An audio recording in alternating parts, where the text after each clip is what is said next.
Hi everyone, welcome to Veggie. எங்கள் சேனலை இது வரைக்கும் நீங்கள் சப்ஸ்கிரைப் பண்ணலைன்னா சப்ஸ்கிரைப் பட்டனையும் பெல் பட்டனையும் கிளிக் பண்ணிவிடுங்க.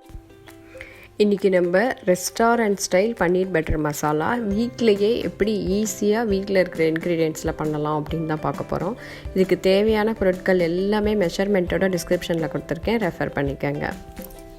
இப்போ ஒரு மசாலா ரெடி பண்ணிக்கலாம். அதுக்கு கடாயில் ஒரு டேபிள் ஸ்பூன் ஆயில் ஊற்றிக்கோங்க. ஆயில் நல்லா ஹீட் ஆனதுக்கு அப்புறமா ஒரு 4லேருந்து 5 பல்லு பூண்டு, 2 பச்சை மிளகா, ஒரு சின்ன பீஸ் இஞ்சி, அதோடைய ஒரு 2 பெரிய வெங்காயம் ரஃப்பாக தான் கட் பண்ணியிருக்கேன், ஏன்னா நம்ம பேஸ்ட்டாக தான் அரைக்க போகிறோம். எல்லாத்தையும் போட்டு கொஞ்சம் வெங்காயத்தோட பச்சை வாசனை போகிற வரைக்கும் வதக்கிக்கலாம். ஒரு 5 மினிட்ஸ் கழித்து அதுலேயே நம்ம கட் பண்ணி வச்சுருக்கிற 2 தக்காளியையும் ஆட் பண்ணிக்கோங்க. எப்போதுமே கிரேவிலாம் பண்ணுறதுக்கு நம்ம எத்தனை மெம்பர்ஸ்க்கு சமைக்கிறோமோ அதுக்கேற்ற அளவுக்கு நீங்கள் தக்காளியும் வெங்காயமும் ஆட் பண்ணணும். இப்போ இந்த 2 வெங்காயம் 2 தக்காளியில் ஒரு 5 மெம்பர்ஸ் வரைக்கும் நம்ம சாப்பிட்லாம். இப்போ தக்காளி கொஞ்சம் ஸ்கின்னெல்லாம் நல்லா சுருங்குற அளவுக்கு மூடி போட்டு வேக வச்சுக்கலாம். ஒரு 5 மினிட்ஸ் மூடி போட்டுக்கலாம். இப்போ அதுக்குள்ளே நான் முந்திரி பருப்பு ஒரு 10லேருந்து 15 எடுத்து தண்ணியில் ஊற வச்சுருக்கேன். அதை ஒரு முந்திரி பருப்பு பேஸ்ட்டு அரைச்சி ரெடி பண்ணிக்கோங்க. இப்போ பார்த்திங்கன்னா தக்காளி நல்லா ஸ்கின்னெல்லாம் சுருங்கி ரெடி ஆகிடுச்சு. அதுவும் ஆறினத்துக்கப்புறம் மிக்சியில் ட்ரான்ஸ்ஃபர் பண்ணிக்கலாம். இப்போ இந்த 2 மசாலா பேஸ்ட்டையும் அரைச்சி எடுத்துக்கலாம். முந்திரி பருப்பு பேஸ்ட், ஆனியன், தக்காளி பேஸ்ட் ரெண்டுமே ரெடி ஆகிடுச்சு நமக்கு. இப்போ பன்னீர் பட்டர் மசாலா பண்ண ஆரம்பிச்சிடலாம். பட்டர் கொஞ்சம் மெல்ட் ஆனதுக்கு அப்புறமா ஒரு 1/4 டேபிள் ஸ்பூன் மஞ்சள் தூள், ஒரு table spoon Kashmiri red chilli powder போட்டு வதக்கிக்கங்க.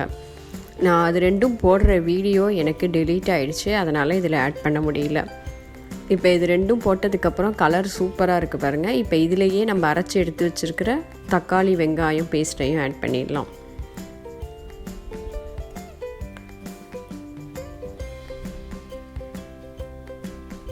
இப்போ இந்த தக்காளி வெங்காயம் பேஸ்ட்டு ஓரளவுக்கு பச்சை வாசனைலாம் போகிற அளவுக்கு கொஞ்சமாக தண்ணி ஊற்றி ஒரு 10 மினிட்ஸ் அப்படியே மூடி போட்டு வேக வச்சுக்கலாம்.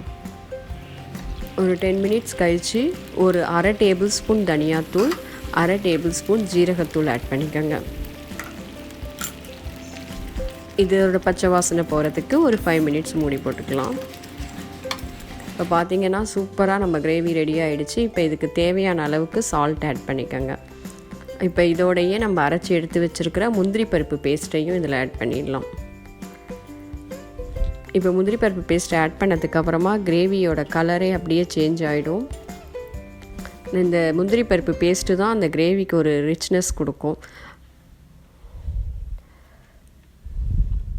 ஒரு 10 மினிட்ஸ் மூடி போட்டு வேக வச்சதுக்கப்புறமா நம்ம கட் பண்ணி வச்சுருக்கிற பன்னீரை, ஒரு 250 கிராம் பன்னீர் இன்றைக்கி நான் போட்டிருக்கேன், க்யூபாக கட் பண்ணி போட்டுருங்க. இப்போ நல்ல கிரேவியெல்லாம் அந்த பன்னீரில் இறங்குற அளவுக்கு திருப்பியும் ஒரு 10 மினிட்ஸ் மூடி போட்டு வச்சுக்கலாம்.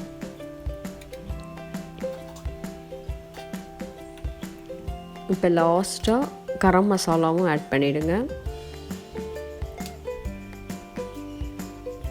இப்போ நம்ம முந்திரி பருப்பு பேஸ்ட்டு போட்டிருக்கிறதுனால கிரேவி நல்லா திக்காகும், அதனால் இன்னும் ஒரு கப் வாட்டர் ஆட் பண்ணிக்கலாம். இப்போ எல்லாம் ஆட் பண்ணியாச்சு. இதை ஒரு 10 மினிட்ஸ் மூடி போட்டு வச்சோம்னா நம்மளோட பன்னீர் பட்டர் மசாலா சூப்பராக ரெடி ஆகிடும்.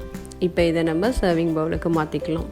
இந்த பன்னீர் பட்டர் மசாலா பண்ணுறது ரொம்ப ஈஸி. வீட்டில் இருக்கிற எல்லாமே உங்களுக்கு வீட்டில் இருக்கிற இன்க்ரீடியன்ட்ஸ் தான், அதனால் ஈஸியாக பண்ணிடலாம். இது சப்பாத்தி, ரொட்டி, நான், ஜீரா ரைஸ் எல்லாத்துக்குமே சூப்பர் சைட் டிஷ்ஷாக இருக்கும். கண்டிப்பாக உங்கள் வீட்டில் ட்ரை பண்ணி பார்த்துட்டு எனக்கு கமெண்ட் பண்ணுங்கள்.